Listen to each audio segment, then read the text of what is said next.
Hey, welcome to the ReThink podcast. We are pushing forward in this teaching from, well, I thought it was Turkey, but I've just been corrected. We are not yet to Turkey. We're in Syria.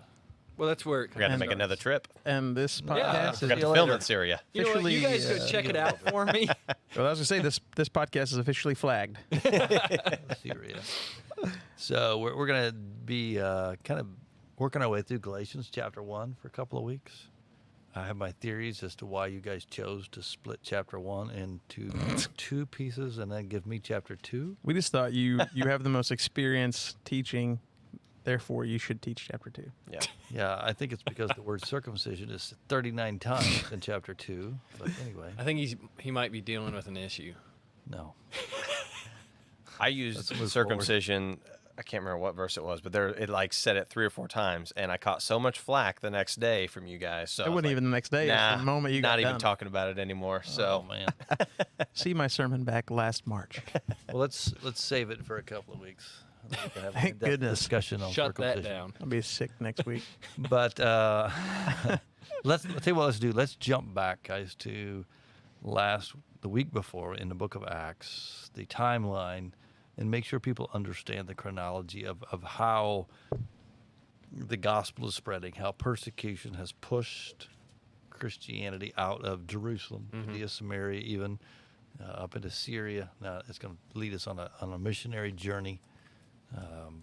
Just kind of give us a timeline. I think, Andrew, why don't you run through that for us? Yeah, I used the Jerusalem, Judea, Samaria to the ends of the earth, and it's a Scoot up here a little bit. There you go. There you circles, go. Oh, everybody can hear you. circles going outward, and so That's Acts 1:8. yes, and so then you have Paul. Acts 9 goes from Saul to Paul.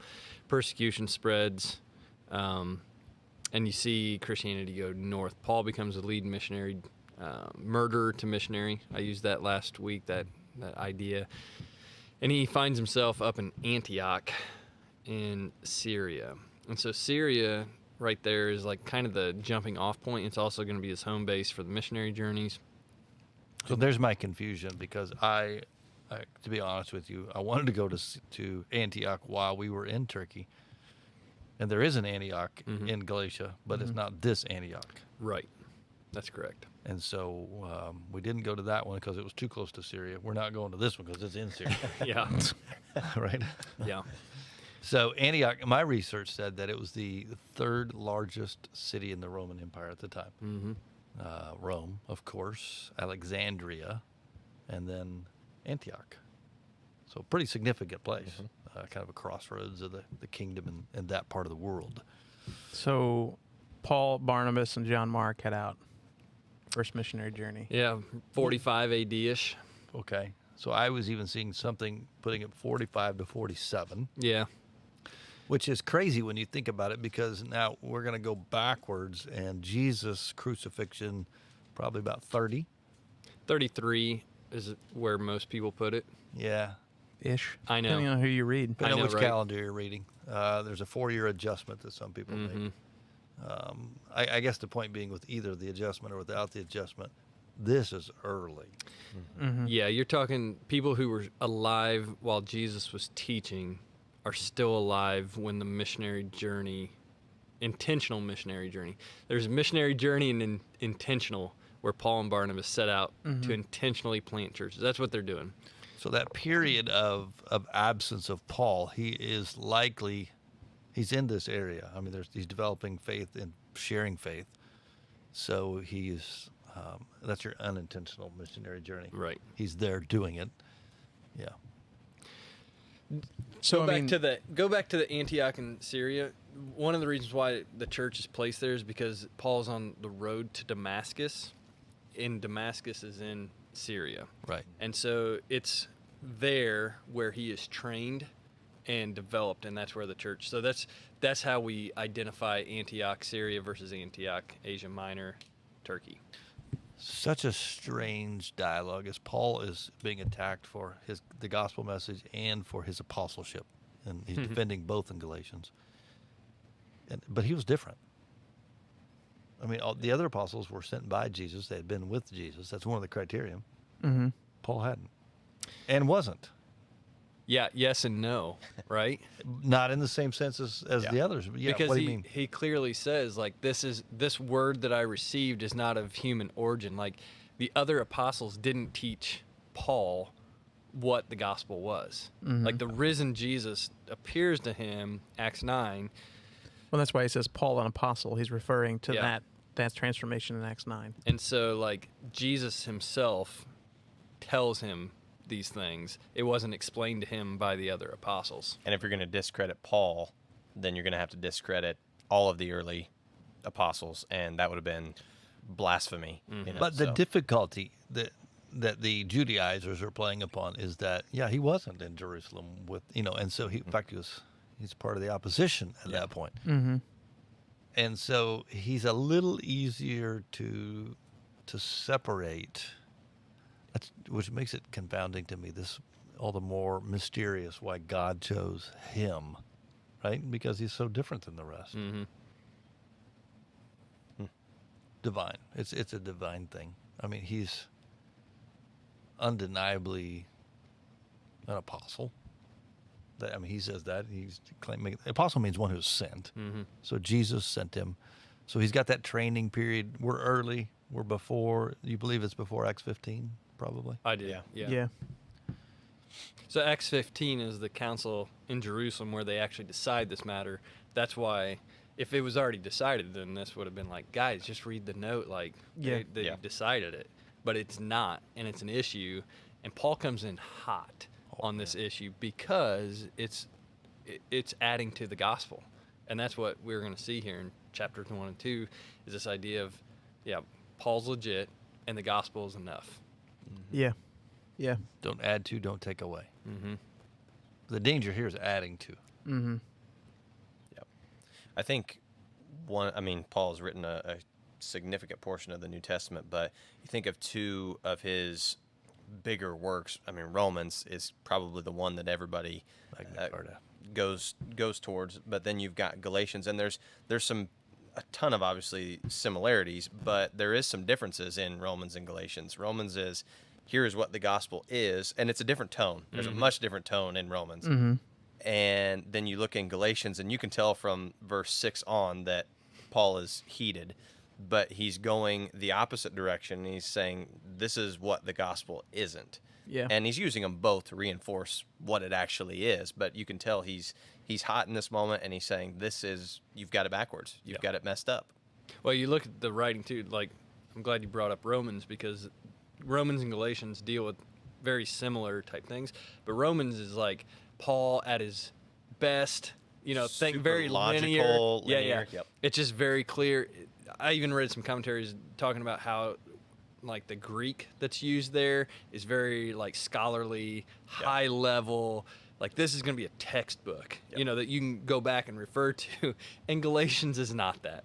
It is a letter to, like, Straighten it's the kids emotional. out. Yeah, it's like just Yeah. Yep. burn I the think paper. about, like, when we're doing a sermon and we try to lay things out in a logical order. Sometimes we do, sometimes we don't. But that's our goal.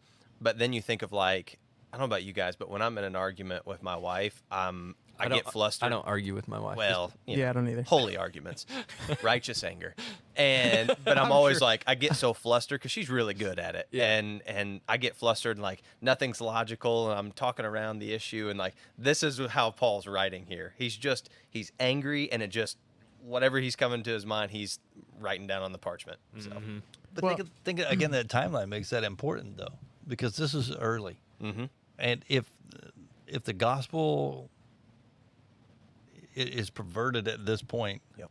where are we? Yep. We're in Yeah. trouble. It's kind of like the telephone game. You know what I'm saying? I was thinking about using that last week as an illustration, passing around, but then no one listened to me. Well, and So it's COVID season. yeah, it's COVID, so you can't, like, lean over and. But it's kind of that way. Is like if the message gets messed up, one or two people in, Yep. it's not even close. Yep. By the end. So there's not a copy to be read of anything. There's, some people would say James may have already been written, but that's a Jewish-focused message. Seems like that makes sense. Some people would say possibly Thessalonians, maybe not. Yeah. But early, very early in the story. I don't know whose phone that is. It's going crazy. Anyway, sorry. Is it mine? I don't know whose it is. They're spying on us. There's right now. 4 of them. We said Syria. We People said are freaking Syria, out. and now the Of a- CIA's dropped in. That's Jeff M at Christchurch.com. Like to reach him. No, but so back to that idea that this is you want things to start off well, and that's who this dude is. It too. Yeah. I mean, Well, you think pulls about no punches. You think ever. about like how he goes and he plants these churches. This is a network of churches, right? It's not one church spread out. And he hears, he's been gone for 18 to 24 months, and then he hears, hey, these churches that I love, these churches I care about, these people I care about have now added to the message that I shared with them. Yep. And you think about how emotionally devastating that would have been to him. And so I imagine, like, I mean, of course we don't know, but just picking up the pen and just sharing his heart. And he doesn't waste any time. He says, hey, I'm Paul, an apostle. I've been sent by Jesus. I've been sent by God himself. If you're wondering who my references are, they're a pretty big deal. And then he immediately reminds them about the gospel. Yep. First thing. No, warm, welcoming. No. Hey, how Grace and peace to doing? you. Here's the gospel. I'm astonished that you've turned so. It's like your kids are in the backyard and you're like, hey, I love you, but what did you do? You know? And yeah, it's awesome how he gets right down to business. And that's the approach that I took in the message with just where we were starting. Here's who Paul is. Here's who he's been sent by, and here's the message of the gospel, because I felt like we needed to start with that basic reminder. We all say that all the time. Like, hey, this is the message of the gospel. This is what this means. But until we really know it, we can't know if it's being added to. Mm-hmm. And I think that's what Paul starts with. Just, hey, I want you to know it so well that if you hear the wrong thing, you'll know it. But you got to know it to know that. Yep. That's one of the illustrations I used, and maybe you did too in your sermon, was just about like counterfeit bills. The way they learn about counterfeit bills is by learning the real thing so well that a fake one, which there is a ton more in circulation than you'd think, but the way that they recognize that is because they know the real thing. And so they know something feels off or something looks off. So, and so what I did is I just went, I went through how I learned it. I just went down the Roman road, if you will, and talked about, the message of the gospel is that Romans 6:23. We've all sinned and fallen short of the glory of God, and talk about how that changes and affects our life. And then I started talking about all the times we add to the gospel. And I don't know about you guys, but for me, there was a lady at our church who, I'm sure she's not watching this podcast, but I used to walk into church on the Sunday, and she would get on to me about wearing a hat, and then she would get on to anybody who had a tattoo. She would literally say, you cannot go to heaven and wear that hat in here. oh. And, I mean, I know that that's just a simple illustration, but it's so basic, but it's what we do. Yep. We add to it all the time. Yep. Jesus and. For the wages of sin is death, right? I mean, the gift Yep. of God is eternal life. I was thinking just about people's reaction to the gospel and even in my own heart, but there's kind of this, you can relate to somewhat of the people of the Church of Galatia when these guys are coming in who they assume are like these super religious guys, and they maybe know a little bit more than they do, and they hear, yeah, that's great, but you still need to do this. And I see that in our culture now today, as people think there's got to be something I've got to do, right? It can't just be Jesus. There has to be something else. And I've for a long time thought that was like us trying to be humble, but it's actually the exact opposite. If anything, it is a clear display that we're fallen, because that is a tremendous amount of pride. It's saying, no, Jesus' death, his burial, his resurrection wasn't enough, so I've got to add to this. I've got to earn this as well. And it's pride. It's not humility. It's false humility. Well, I think since the moment that Jesus ascended into heaven, man has been trying to add to it, to put themselves on another level of authority. So, I mean, to put themselves in control. So we watched my group, Kyle Idleman's first session on this, Yeah, and they we did talked too. about the institutional syndrome. And I think what you guys are talking about is absolutely right, but I think you also have this. But you're wrong, so hold on. No. There's just another part to this Yeah. is when people are set free, all of a sudden we go, okay, we don't want to go back to the way we were, so we're going to set up all these safeguards. Yeah. And what you end up doing is the freedom that comes in Christ is stolen because you are obedient to the safeguards instead of obedient to Christ. And they talked about this institutional syndrome where someone is let out of prison, but they have no idea how to actually live even though they're free. Yeah. Because, and that's why a lot of people that are in prison end up back in prison because they don't know how to live a So- free life. Yeah. We watched that same video, and 2 people in our group have been involved in either prison ministry or their job required them to go into a prison setting and teach.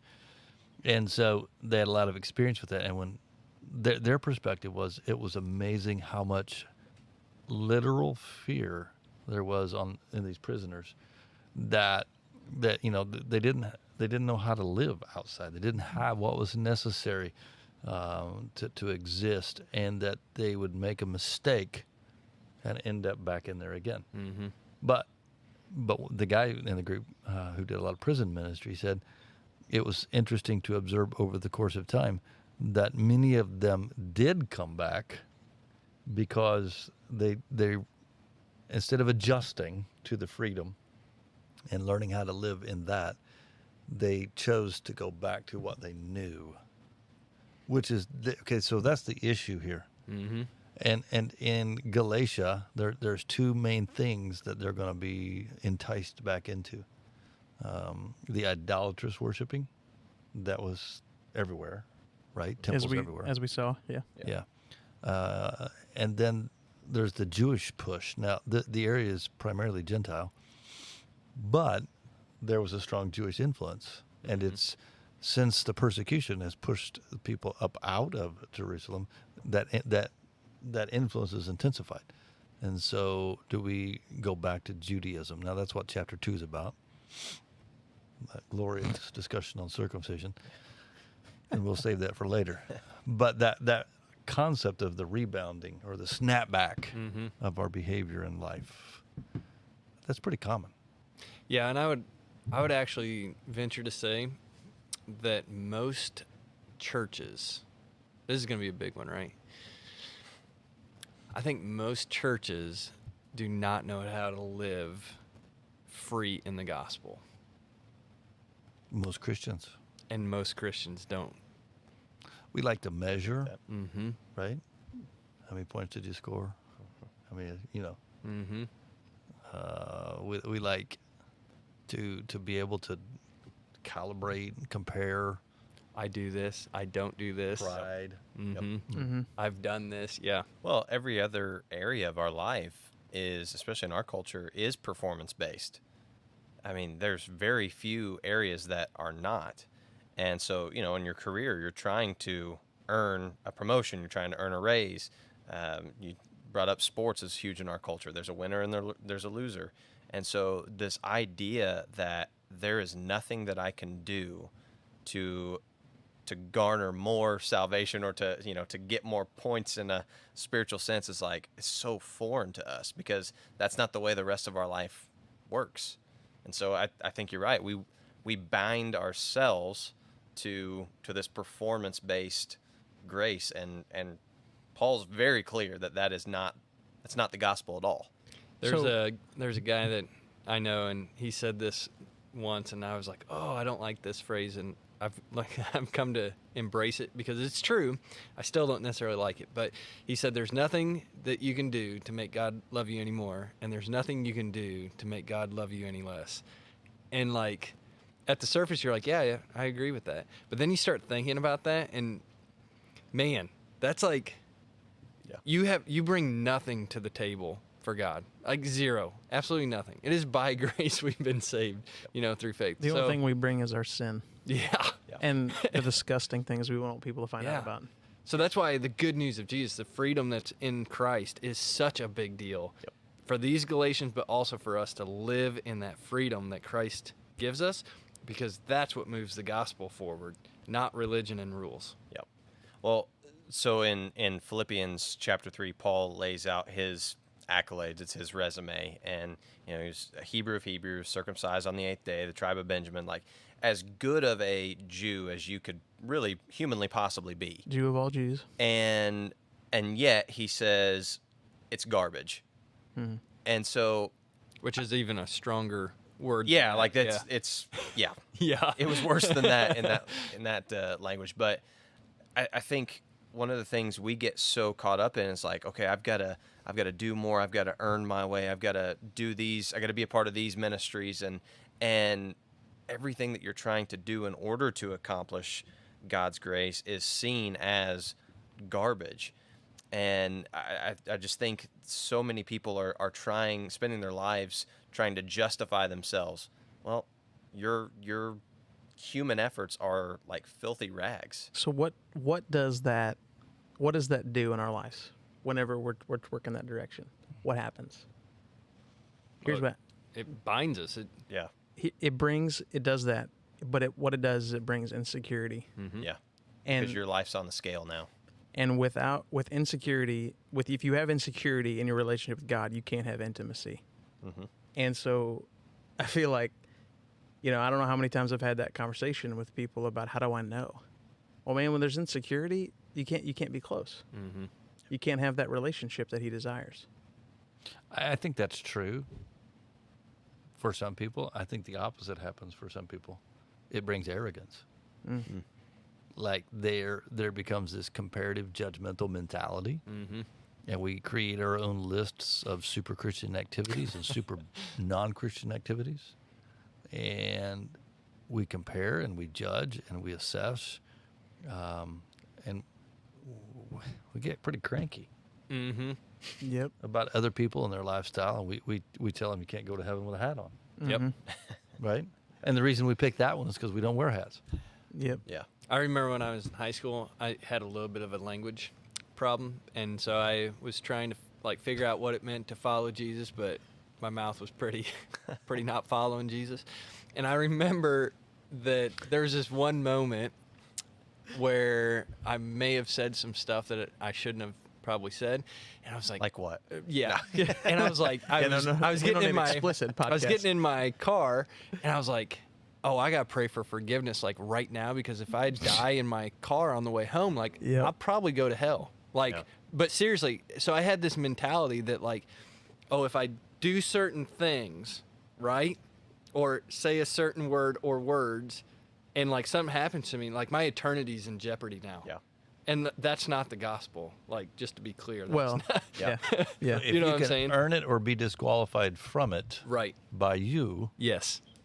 is it really grace? Right. Yeah. Exactly. But I mean, that's what whenever I became a Christian, that is what was taught to me. And I had to relearn what the gospel was Yeah.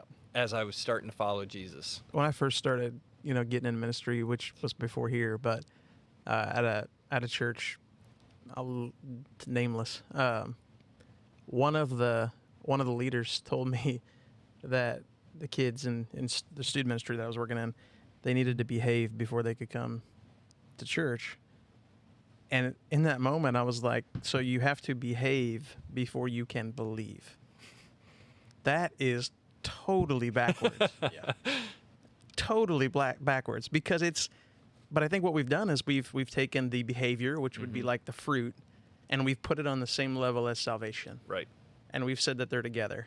Yep. Yeah. But that's just not the case. That's why when you look at the book of James and you look at the book of Romans, and Ephesians, Galatians, they go together, right? But we got to get them in the right order. Yep. Yeah. Because once we're saved, once we start following Jesus, then the fruit is produced. The fruit does not come on the front end of moral therapeutic deism and this idea of we get ourselves cleaned up, then we can follow God. No, it's we trust in Jesus and we let him put our lives back together. And as we do that, we see our lives transformed. then you start seeing fruit, but it may be a while. Paul does Yeah. that in all of his books, right? I mean, he establishes the why, and then he talks about what. And so the last part of Galatians, even some of the practical stuff. The beautiful thing about what he says here, though, to the Galatians, and we'll jump to chapter 5, is at the end of the day, it's not even us that's bringing about the good. Yep. It's the Holy Spirit working in us. To bring about the Sanctification. Yep. Yep. I was good. Of the Spirit, yeah. I was at the gym talking to Still a doing guy. that. Still doing that. I'm like 3 weeks in. I got 300 weeks to go. The all right. illustration of the gym's getting old, but go ahead. Yeah, I've only used it one other time, and it was to make people laugh, so it was worth it. But anyway, we're sitting there, and I'm talking to a guy, and he says he's talking about he's learning, right, and he starts talking about heaven and hell, and he asked me who will be in hell, and I can't breathe because we're at the gym, so I'm like trying to get an answer out, and he goes, You, if you can make me do this. he goes, so like hell's full of bad people, and it made me think like, well, okay, yeah, but here's the thing: like hell's actually full of people who haven't accepted and professed Jesus Christ as Lord. But we've switched that mentality to, oh, you're bad because you do these things, and that means. Now I'm not saying I don't know. It's a complex conversation. Yeah, so heaven will be full of bad people too, who are covered by the blood Thank of you. Jesus. Thank you. Yep. Because those there's who the confess difference. with I their hope mouth, so. right? Yeah. Yeah. So, I mean, and I think, Jeff, you're right. Like, that's why he starts with, this is the gospel message. And then he says, anyone who preaches something different than I preach to you, whether it's another to hell. man or an angel, let them go to hell. Yep. Like, that's how serious he is. Anathema. That's Yeah. the word there. Yep. Let it be It's- cursed. Yep. Let them be cursed. That's how important this is. And so I think we got to get this right. We've got to know what the gospel message is. The illustration that Kyle uses at the end of that video really resonated with some of the parents in our group. He said he had a discussion with a guy at the end of a revival thing, and the guy said, "I want share something with you," basically. And the essence of the message was, we raised our daughter in church, not in Jesus. We messed up. And so Paul's trying to keep that focus on being in Jesus. All right, that's the first part of chapter 1. Ended on a downer. Man, I'm kidding. No, it's just it's for real though. it's for It real. is. It is. Well, we did that ourselves. We're Yeah. just not in church. We've got to be in Jesus, Yep. all of us, and stay there. Sometimes we get a little self-righteous too. Mm-hmm. So it's about Jesus. Thanks for joining us on the ReThink podcast.